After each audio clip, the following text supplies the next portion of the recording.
नाज़रीन, खबरें अब तफसील से। वज़ीर आज़म नरेंद्र मोदी ने दिल्ली के हैदराबाद हाउस में नेपाल के वज़ीर आज़म पुष्प कमल दहल से मुलाकात की। नेपाल के वज़ीर आज़म हिंदुस्तान के 4 दिन के दौरे पर हैं। इस मौके पर पीएम प्रचंड ने आज हैदराबाद हाउस में वज़ीर आज़म नरेंद्र मोदी के साथ बाहमी बैठक की। इससे पहले नेपाल के पीएम पुष्प कमल दहल प्रचंड ने नई दिल्ली में राजघाट पर फूल भी पेश किए और ज़ायरीन की किताब में अपना पैगाम भी दर्ज किया।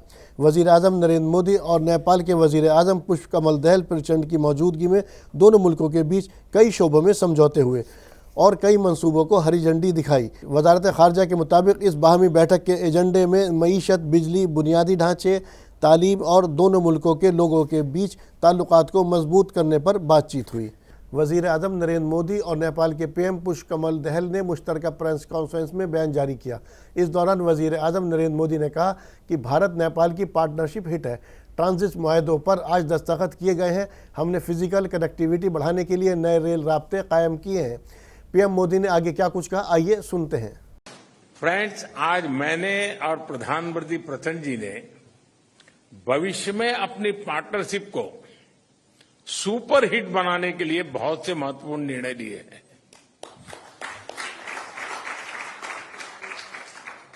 आज ट्रांजिट एग्रीमेंट संपन्न किया गया है। इसमें नेपाल के लोगों के लिए नए रेल रूट्स के साथ साथ भारत के इनलैंड वाटरवेज की सुविधा का भी प्रावधान किया गया है। हमने नए रेल लिंक स्थापित कर फिजिकल कनेक्टिविटी को बढ़ाने का निर्णय लिया। साथ साथ भारतीय रेल संस्थानों में नेपाल के रेल कर्मियों को प्रशिक्षण प्रदान करने का भी निर्णय लिया गया है। नेपाल के सुदूर पश्चिमी क्षेत्र से कनेक्टिविटी को बढ़ावा देने के लिए सिरसा और झूलाघाट में 2 और पुल बनाए जाएंगे। क्रॉस बॉर्डर डिजिटल पेमेंट के लिए उसके माध्यम से फाइनेंशियल कनेक्टिविटी में उठाए गए कदमों का हम स्वागत करते हैं। इसका लाभ हजारों विद्यार्थी, लाखों टूरिस्ट और तीर्थयात्रियों के साथ साथ मेडिकल ट्रीटमेंट के लिए भारत आए मरीजों को भी मिलेगा। 3 आईसीपी के निर्माण से आर्थिक कनेक्टिविटी सुदृढ़ होगी।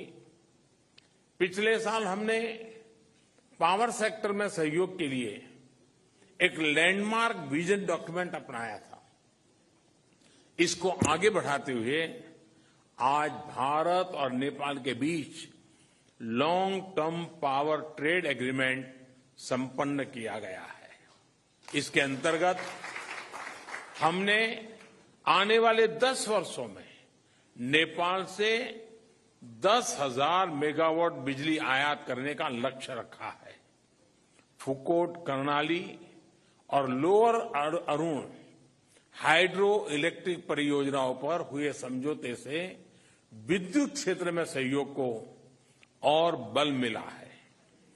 मोतीहारी अमलेखगंज पेट्रोलियम पाइपलाइन के सकारात्मक प्रभाव को देखते हुए इस पाइपलाइन को चितवन तक ले जाने का निर्णय लिया गया है। इसके अलावा सिलीगुड़ी से पूर्वी नेपाल में झापा तक एक और नई पाइपलाइन भी बनाई जाएगी। साथ साथ चितवन और झापा में नए स्टोरेज टर्मिनल भी लगाए जाएंगे। नेपाल में एक फर्टिलाइजर प्लांट स्थापित करने के लिए आपसी सहयोग पर भी हमारी सहमति हुई है। मरकजी वजीर दाखिला अमित शाह मणिपुर के 4 दिन के दौरे पर थे। अपने दौरे के दौरान सूबे में राहत कैंपों में मैती और कुकी बिरादरी के मुतासरीन से मुलाकात की और इन्हें तहफ़्फ़ुज़ का यकीन दहानी कराई और कहा कि मणिपुर में जल्द अज जल्द अमन की बहाली होगी। इसके अलावा शाह ने तशद्दुद में हलाक होने वाले घर वालों को 10-10 लाख रुपए की इमदादी रकम और ख़ानदान के 1 अफराद को नौकरी देने का ऐलान किया। अपना दौरा ख़त्म करने से पहले मणिपुर में तशद्दुद के बाद अमन बहाली को लेकर मरकजी वज़ीर दाखिला अमित शाह ने एक प्रेस कॉन्फ्रेंस कर कुछ अहम ऐलान भी किए। मणिपुर में अभी ढेर सारी एजेंसियां सुरक्षा की दृष्टि से काम कर रही हैं। उनके बीच में बेहतर समन्वय के लिए एडवाइजर श्री कुलदीप सिंह जी, जो कि रिटायर्ड डीजी सीआरपीएफ हैं, उनकी अध्यक्षता में इंटर एजेंसी यूनिफाइड कमांड की व्यवस्था आज से ही हम रचना में लाएंगे, जो सभी एजेंसियों के बेटर कोऑर्डिनेशन के लिए, पक्षपात विहीन कोऑर्डिनेशन के लिए इनकी अध्यक्षता में काम होगा। जितने भी केस रजिस्टर किए गए हैं, इसमें से 5 केस चयनित किए गए हैं और 1 केस इन जनरल कॉन्स्पिरेसी का रजिस्टर्ड कर ये 6 केसों की जांच सीबीआई का विशेष दल करेगा, जो भारत सरकार के तत्वाधान में किया जाएगा। और मैं सभी मणिपुर वासियों को विश्वास दिलाना चाहता हूं, किसी भी पक्षपात और भेदभाव के बगैर हिंसा के मूल तक जाकर आने वाले समय में कभी हिंसा न हो, इस प्रकार की एक न्यूट्रल जांच और दोषियों को दंडित करने की कार्यवाही की जाएगी। हाल ही में मुल्क की सदर जमहूरिया द्रौपदी मुर्मू झारखंड हाई कोर्ट की नई इमारत का इफ्तिताह करने पहुंची थी। इस मौके पर सुप्रीम कोर्ट के चीफ जस्टिस, मरकजी वजीर कानून अर्जुन राम मेघवाल, झारखंड के सीएम हेमंत सोरेन और हाई कोर्ट और सुप्रीम कोर्ट के तमाम जज भी थे। इस मौके पर सदर जमहूरिया द्रौपदी मुर्मू ने अदालत से फैसला होने के बावजूद न्याय नहीं मिल पाने को लेकर सरेआम सबको खूब सुनाया। सदर जमहूरिया ने क्या कुछ कहा, आइए सुनते हैं। मुझे लगता है उनको सही महीने में जस्टिस मिलना चाहिए। ये रिस्पॉन्सिबिलिटी आपका है। मुझे लगता है इसका रास्ता जरूर होगा। नियम हम बनाते हैं, नहीं है तो बनाना चाहिए थोड़ा। उनको तो न्याय मिलना चाहिए, क्योंकि बहुत सारे लोग मेरे पास, मैं भेजूंगी चीफ जस्टिस ऑफ इंडिया को, मेरे पास तो पहुंच नहीं पाते अभी। पहले तो पहुंच पाते थे, लेकिन मैं भेज देती थी, वो कहाँ गायब हो जाता था मुझे पता नहीं। लेकिन अभी मेरे पास जो है, मैं जरूर आपके पास भेजूंगी। मुझे लगता है उनको एक्चुअल खुशी मिलना चाहिए, एक्चुअल न्याय मिलना चाहिए। जाएं तो कहाँ जाएं? चीफ जस्टिस ऑफ इंडिया या सुप्रीम कोर्ट के बाद और कोई तो कोर्ट शायद नहीं है। राजस्थान के वजीर आला अशोक गहलोत ने बुधवार रात फ्यूल सरचार्ज पर बड़ा फैसला लिया है। गहलोत ने सोशल मीडिया पोस्ट के जरिए कहा कि महंगाई राहत कैंप और आवाम का फीडबैक आया है कि बिजली बिलों में मिलने वाली स्लैबवार छूट में थोड़ा बदलाव किया जाए। मई महीने में बिजली बिलों में आए फ्यूल सरचार्ज को लेकर भी आवाम से फीडबैक मिला है, जिसकी तर्ज पर बड़ा फैसला किया गया है। सीएम गहलोत ने क्या कुछ कहा, आइए सुनते हैं। पिछले बजट में मैंने घोषणा की थी 50 यूनिट जो निःशुल्क दी जा रही है उसको 100 यूनिट किया जाएगा। उसके अनुसार 1 मई से ये घोषणा प्रारंभ हुई और पहला बिल आएगा अभी 1 से 15 जून के बीच में। उसमें 100 यूनिट तक तमाम प्रदेशवासियों को, चाहे वो कितनी बिजली कंज्यूम करें, तब भी फ्री दी जाएगी। उसके अलावा इंसेंटिव दिया जा रहा है 200 यूनिट तक जो पाबंद रखेंगे अपने आप को, उनको 100 यूनिट तो फ्री होगी। उसके अलावा 100 से 200 यूनिट तक जो है उनका भी जो फिक्स चार्ज है, अन्य चार्जेज हैं, वो चार्ज नहीं ले जाएंगे। इस प्रकार उनको भी बहुत बड़ी राहत मिलेगी। और अब वो भविष्य के अंदर 100 यूनिट पूरी तरह फ्री, 200 यूनिट अगर बिजली का कंज्यूम करते हैं उनके लिए भी बहुत बड़ी राहत होगी। उनको अब कोई फिक्स चार्ज नहीं देना पड़ेगा, क्योंकि फिक्स चार्ज से बहुत भारी दबाव पड़ता है परिवार पर। और ये फीडबैक मुझे महंगाई राहत शिविरों में मिला, और जो लोग मिलना है मुझसे, उनको चिंता ये थी कि ये फिक्स चार्ज के माध्यम से जो 200 यूनिट तक भी बिजली उपभोग करते हैं उनको भी तकलीफ आएगी।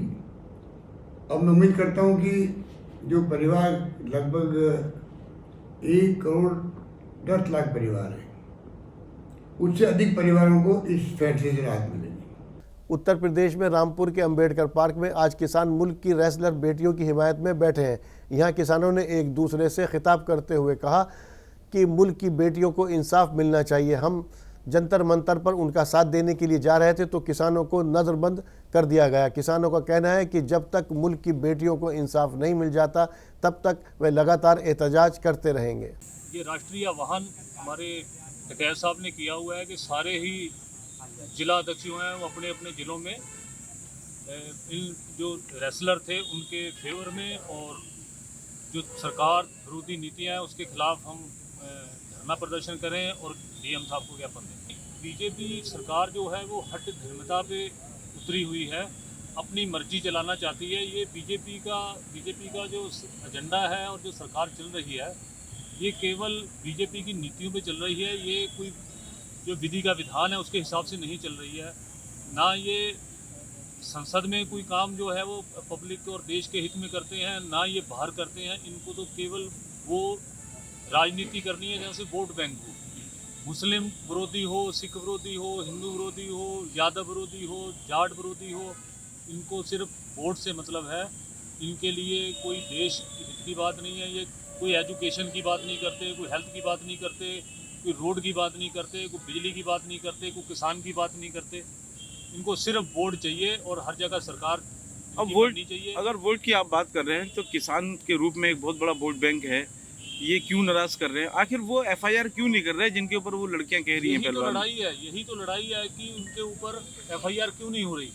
जो हमारी धरोहर है, जो लड़कियों ने इतनी मेहनत से, एक बच्ची 10-12 साल से मेहनत करना शुरू करा होगा तो उसने 15 साल लगभग एक रेसलर को तैयार होने में लगते हैं और कितनी मेहनत उन्होंने करी होगी और कितना माँ बाप का कितना वो होगा, उस पर खर्चा आया होगा। उसके बाद में वो उन्होंने कितने कंपटीशन में बैठी होंगी, कितने कंपटीशन में वो हारी होंगी, जीती होंगी। जब जाके ऐसा कोई बच्चों का खेल नहीं है कि डुगडुगी बजाओ, बांसुरी बजाओ और गोल्ड मेडल जीत लो जाके। इंडिया के लिए खेलना बहुत मुश्किल बात है। उनको न्याय नहीं मिलता, जब तक उनको न्याय नहीं मिलता तब तक ये लड़ाई जारी रहेगी।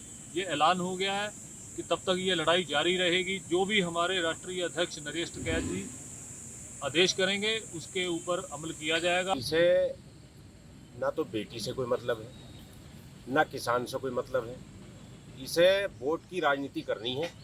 ये जो इसने, ये तो गुजरात से सीखा हुए है ना, इन्हें तो दंगा कराना है। ये बड़े दंगे की प्लानिंग चाह रहे हैं, लेकिन देश का किसान या देश की बेटी बेपनाह समझदार है, वो दंगा नहीं चाहते। ये जो है इन्हें वोट जो है हिंदू मुसलमान पे चाहिए, वोट किसान पे नहीं चाहिए इन्हें। देखिए, इन्हें अगर बेटी का दर्द होता तो ये किसी बेटी से पैदा तो हैं, लेकिन इनके पास कोई बेटी है नहीं, ना तो योगी जी के पास है ना मोदी जी के पास है, तो इन्हें बेटी का दर्द क्या होगा। लेकिन अब जब देश पूरा एक तरफा हुआ है, अब इन्होंने जो वहाँ से उठा के भजाया है, उन्हें जो बर्बरता सरकार ने की है बेटियों के साथ, उसका मुंहतोड़ जवाब दिया जाएगा। 5 दिन का समय है। पूरे देश का किसान, पूरे देश की महिलाएं सब उबाल में हैं और ये इंसाफ बेटियों को मिलकर रहेगा। सरकार जो है वो गुंडों की सरकार है, गुंडों का साथ देती है।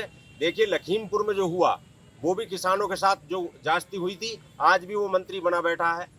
और जो बेटियों के साथ हुआ है उसके लिए भी कोई कदम सरकार ने नहीं उठाया, वो भी आज मंत्री बना हुआ बैठा है। तो सरकार को जो है वो अपने गुंडों पे भरोसा है, बल्कि देश पे भरोसा नहीं है उसे। कुंवर प्रणव सिंह चैंपियन और उनकी बीवी रानी देवयानी ने एक बार फिर विधायक उमेश कुमार पर बड़ा हमला बोला। चैंपियन ने अपने कैंप दफ्तर में मुनक्किद प्रेस कॉन्फ्रेंस में कहा कि उनके और हुकूमत के जरिए कराए जा रहे तरक्की के कामों का क्रेडिट उमेश कुमार ले रहे हैं, जो बहुत गलत है। प्रणव सिंह चैंपियन ने बड़ी बेबाकी के साथ कहा कि मिलाप नगर में नाले की तामीर के लिए मौजूदा सीएम त्रिवेंद्र सिंह रावत को उन्होंने एक खत लिखा था, जिसके बाद सीएम ने इस मंसूबे का ऐलान किया था, जिसके बाद हुकूमत ने संजीदगी से वजीर आला के ऐलान के बाद मौके पर काम शुरू कर दिया था। लेकिन कुछ लोग ऐसे कामों को अपना बताकर झूठ बोलते हैं कि विधायक ने कोई काम नहीं किया, लेकिन वे झूठ बोलते हैं। कि जनता की आंख में जो विधायक के पद पर रहकर धूल झोंक रहे हैं, पत्रकारों की आंखों में धूल झोंक रहे हैं, उनके झूठ का पर्दाफाश करना था, सच को जनता के सामने लाना था। इसीलिए सम्मानित पत्रकार बंधुओं को मैंने जहमत आज दी है। देखिए, अभी मैंने 4 दिन पहले फेसबुक पर कहीं देखा उमेश का, तो उन्होंने डाला है कि मैं विधायक खानपुर हूं और मैंने जाकर के योजना स्वीकृत करा दी जल निकासी की बिजौली के नाले वाली। बिल्कुल सरासर झूठ है। उमेश तो एज विधायक पैदा भी नहीं हुए थे 2019 में। जब 1 मार्च 2019 को हमने लिख करके तत्कालीन मुख्यमंत्री जी को दिया था इस योजना के बारे में। फिर मुख्यमंत्री जी 8 मार्च को मेरे विधानसभा क्षेत्र में पधारे थे 2019 में, उन्होंने मुखारबिंद से घोषणा की थी अपने। फिर 28 मई 2020 को शासनादेश इस योजना का जारी हो गया था। 2020 और 2019 में हम विधायक रहे हैं। उमेश का तो अता पता भी नहीं था। ये कैसे श्रेय ले रहे हैं? इनकी आदत है झूठ बोल करके श्रेय लेने की, और हमने जनता के सामने इसीलिए इनकी कलई को खोला है कि जनता जागृत हो जाए, इनके झूठ में ना आए और इनको सड़क पर रोक करके पूछे कि तूने किया क्या है 1.25 साल में। जनता की वोट लेकर के तुम जबरदस्ती विधायक बन गए, तुमने एक काम नहीं किया। सड़कें जो मैं बनवा रहा हूं, देखिए हमने स्वीकृत करा दी थी, 1 साल बाद वो बन रही है धनराशि बाद में राज्य सेक्टर में। दाब की खेड़ा से जोगा वाली सड़क 1.5 करोड़ लागत की, अपना बोर्ड लगा दिया। हस्तमौली से आलमपुर वाली अपना बोर्ड लगा दिया 1 करोड़ की सड़क पर। अरे तरीका थोड़ी है भाई। हमसे पहले जो माननीय विधायक गण थे मरहूम काजी मोहद्दीन साहब, उन्होंने जो योजना स्वीकृत कराई थी, हमने कभी उन पे अपने बोर्ड नहीं लगाए। लास्ट टाइम भी आपसे कहा था, जब उन्होंने हम लोग खानपुर में गए थे और विकलांगों का शिविर लगा था, उसमें भी उन्होंने यही कहा था कि हम उनके काम का श्रेय लेने पहुंच गए, जबकि उल्टा था, उन्होंने हमारे काम का श्रेय लिया है हमेशा। अभी तक जितनी भी रोड्स पर उन्होंने बोर्ड लगाए, जो बड़ी रोड्स हैं, छोटी रोड्स की मैं बात नहीं करती जो विधायक निधि से उन्होंने बनाई हैं, लेकिन जो बड़ी सड़कें हैं जो कुंवर साहब के द्वारा स्वीकृत की गई थी और जिनका पैसा भी हमारे टाइम में ही स्वीकृत हो गया था, लेकिन क्योंकि चुनाव आ गए थे इस वजह से वो आचार संहिता की वजह से रुक गई थी, तो वो कार्य पूरे हो रहे हैं।